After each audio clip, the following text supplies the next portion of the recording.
Good morning, everybody. I am with Dr.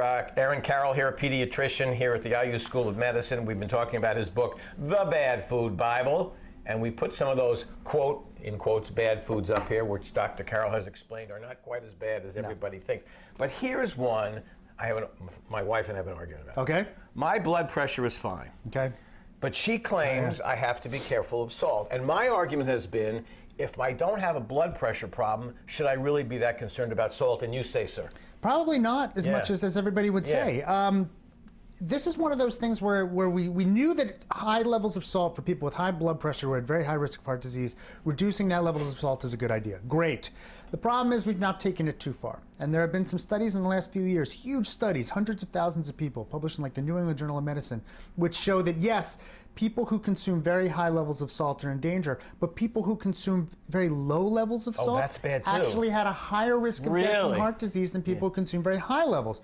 There was another study a year later which showed that almost all the benefit for people reducing their salt were, again, people who had high blood pressure and who were consuming a lot of salt. That there's a level at which it does no more good. And am I correct that sprinkling salt on is not as bad as the food that's in a can of, ravioli? Right. So most studied people don't consume huge, dangerous levels of salt. And even when we get concerned about how much sodium we're consuming or how much salt we're consuming, what we worry about is the stuff that's hidden in processed food, because sometimes companies will put a ton of salt in food to make it palatable and therefore you eat it. But that is not nearly, that is way more, than the salt that you actually add in cooking around the table. So if we could get away from processed food and only worry about the salt that we use while we cook and while we're actually eating, you'd all be fine. So fine, if you want to limit your processed food intake, as I say in the book, I'm totally fine with that. But this idea that getting salt off the table or never having salt at all, salt is how we make food taste good. Like steak. Yes, or vegetables even. Or even